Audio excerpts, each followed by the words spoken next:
Hello viewers. These two models are two Ford Sierra RS500s. They're both Allan Moffat race cars from 2 years, one by Apex Replicas and one by Biante. They both have the Allan Moffat official seal on them, so they're approved models. Can't see that one, but it's got the seal up the top. Yeah, the two models here are both race wins. You'll remember last week I showed a couple of cars I picked up out of lay-by, and one was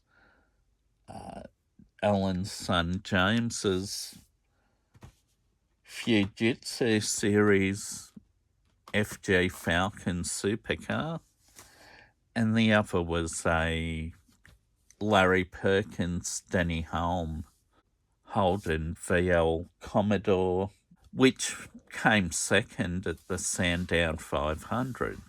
And Allan's car, which is this one by Apex Replicas, this won the race. That was in 1988. And the Biante model that I'll also show, that is Allan's last official race win with Klaus Niedwiedz at the Fuji Inter-Tec 500 in 1989. And after that race win, Allan quietly retired on his own terms, and best way to go out, race winner. This is the two models out of the box, starting off with the Sandown 500 winner of 1988, with Allan joined by Gregg Hansford. It comes with this signed certificate of authenticity,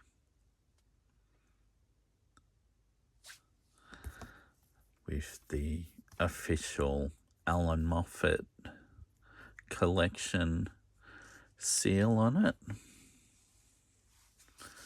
This is number 226 of 318 made, so they didn't make a lot of these. So that really slowed down his progress.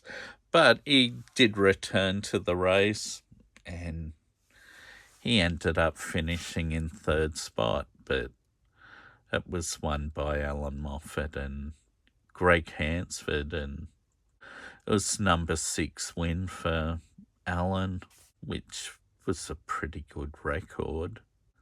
It wasn't quite as good as Peter Brock's record, because he'd won 9 or 10 Sandown 500 races, so they always talk about Peter Brock's wins at Bathurst, but he had the same amount of wins at the Sandown circuit as well.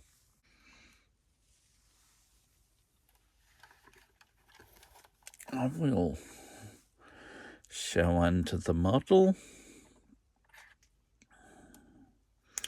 It is fairly well detailed, but I mean, the base is a very dull matte black.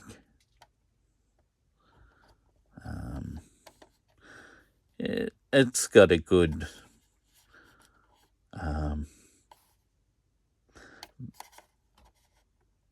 version of the gearbox, the independent rear diff, the fueling system, twin prop shaft, And it says up there, made by Apex Models.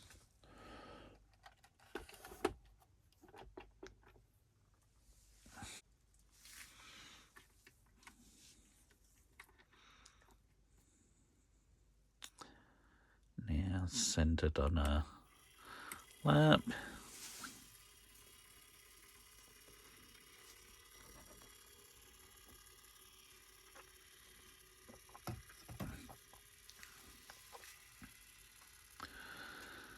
Now, as you'll see, it's missing its rear spoiler, or whale tail,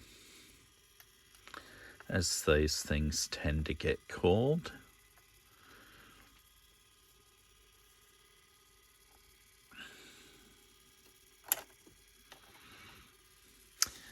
Yeah, it's interesting. On this side, they've added Gregg Hansford's name.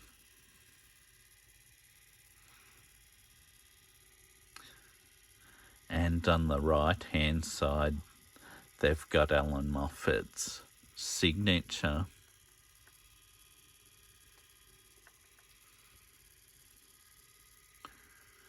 This version has a silver set of BBS alloy wheels.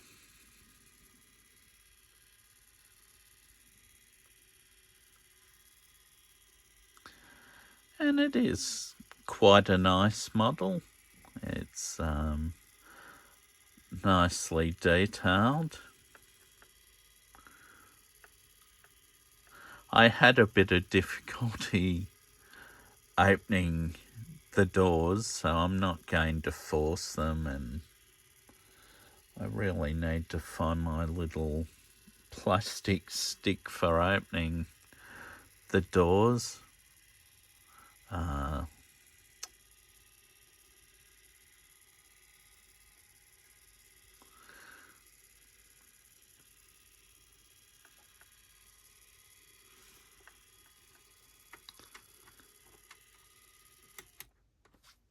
But as you'll see, it's,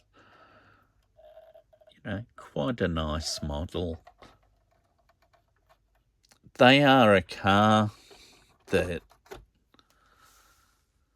I know some people didn't actually like, because they weren't a vehicle sold in Australia, except by private import. Yeah, this is the first one that gave Allan, I think that would have been one of his last wins in Australia, if not the last win he had here, which is something I'd have to check out, but I think that's the case. So it's a significant model for that reason alone. Okay, I will put that car up there, and I'll bring down the Inter-Tec 500 winner from Mount Fuji Raceway. We'll show you that spoiler again. I've got the missing piece. There's meant to be, I think they called it a stabilizer bar, maybe. And it basically went between the hatch and the boot, because under race conditions, these would be under great pressure from downforce at high speed.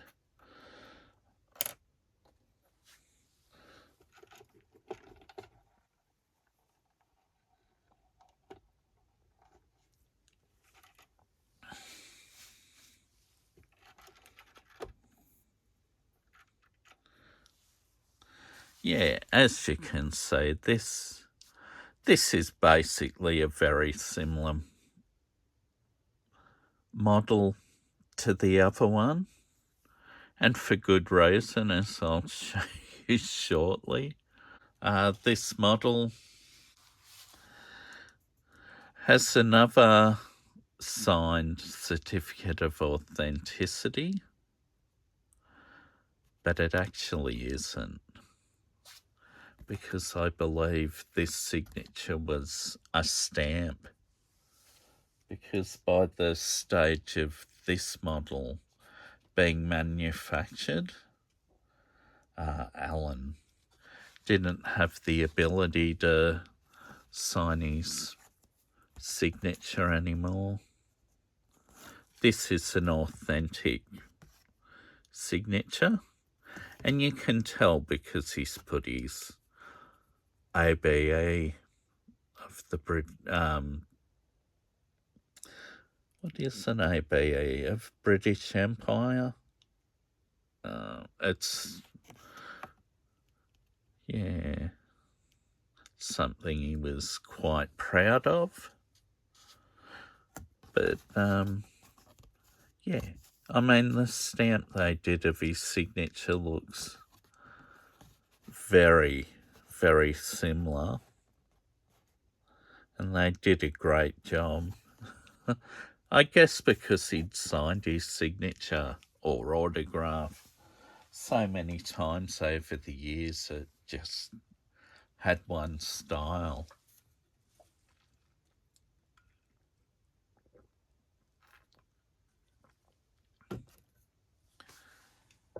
Yeah, and this particular model,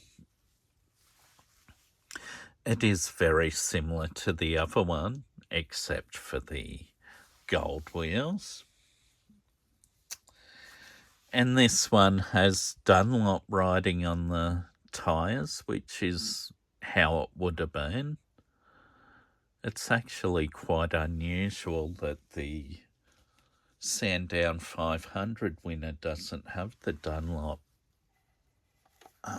signage on the tyres. As you see, this one is exactly the same underneath.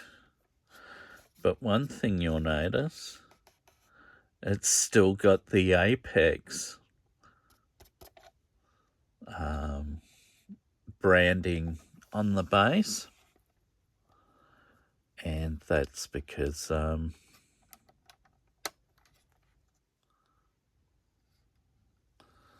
Apex made the model.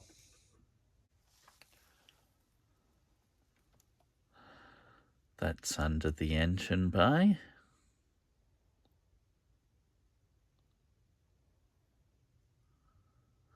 It's got a engine stay, like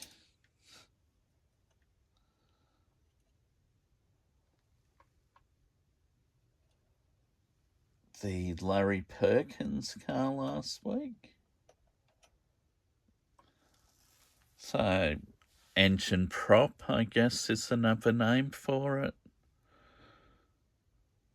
So, there's the 2-litre Ford Sierra Cosworth engine, 16 valve, was it? I think so. Twin cam. Yeah, very impressive motor. As I said, it in the end was putting out anywhere between 650 to 700 horsepower. I believe these days there's road-going cars in places like Sweden, and they're putting out 800 and 900 horsepower out of those engines. So it's really something. Yeah, so I'll shut the bonnet. And it's quite good that that opens so easy, but the doors are really tricky to open. I don't have the nails to do it. The hatch does open. You can see in the back of the car.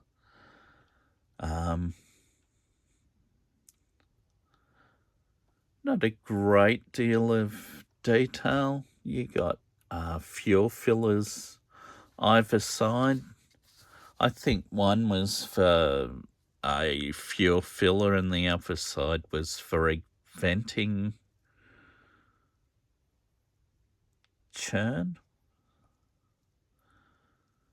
Yeah, the roll cage goes just to the shock towers.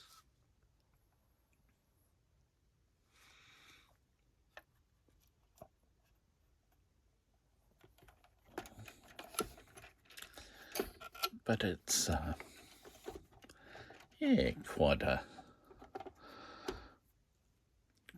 nice model.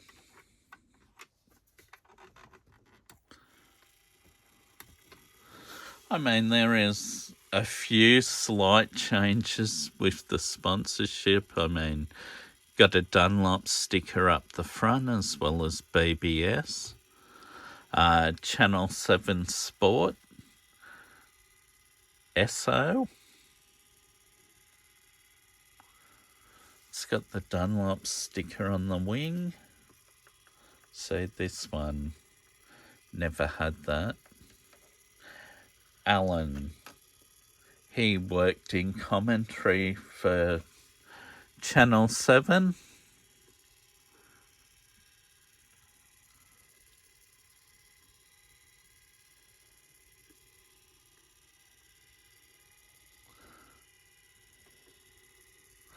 Yeah, and it's got the white taping of the headlight covers.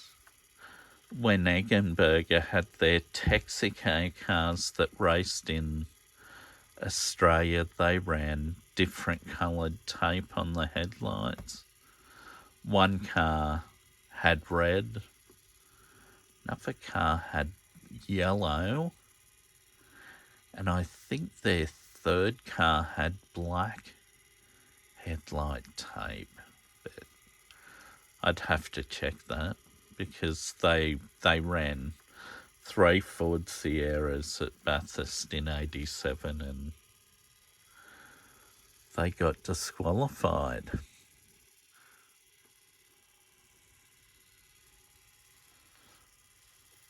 Rightio.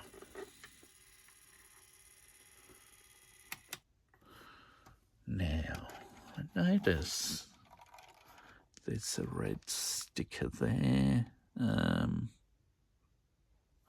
I don't know what that sponsor is.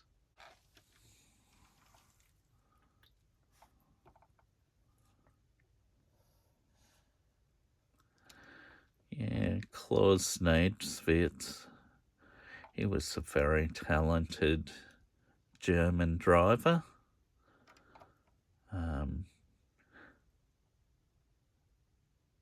And underneath, of course, you've got Allan Moffat. I thought on the other side of the car it might have had Allan at the top and Klaus below, but that's not the case.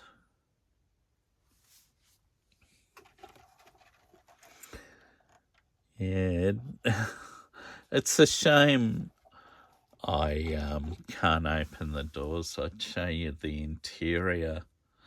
They're basically, well, they're well detailed. They got a grey dashboard.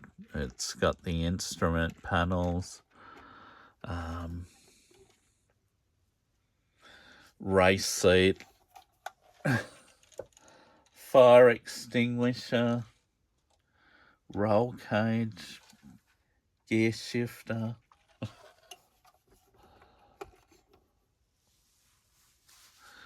Yeah, but certainly good models to have for myself as a Allan Moffat fan, because they were one was his final win, which is of course this one, and I'm sure the other was his final win in Australia. Allan's first race where he came to the attention of people was at the Sandown 6 hour. I think it was sponsored by Datsun. So it was the Datsun 6 hour of 1966 with the latest Cortina that he'd bought from Lotus when they were racing in the USA. As Allan had assisted them as a gopher, and of course his career went all the way till the end of 1989, because Allan had just turned 50.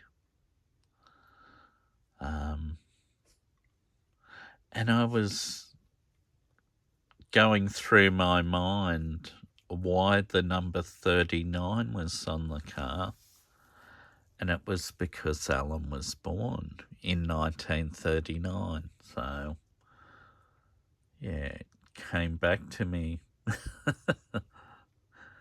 Yeah, so 89, 39, 50 years. So Allan began his race career a little bit later than a lot of the other drivers too. So that's why he retired younger than his contemporaries like Peter Brock, Dick Johnson, Larry Perkins, Jim Richards, and of course Alan Grice. He was a later one to retire as well. As you see, they're nice models. I'll draw to a conclusion of this video. I hope you're all well. Thank you very much for viewing this video. Goodbye.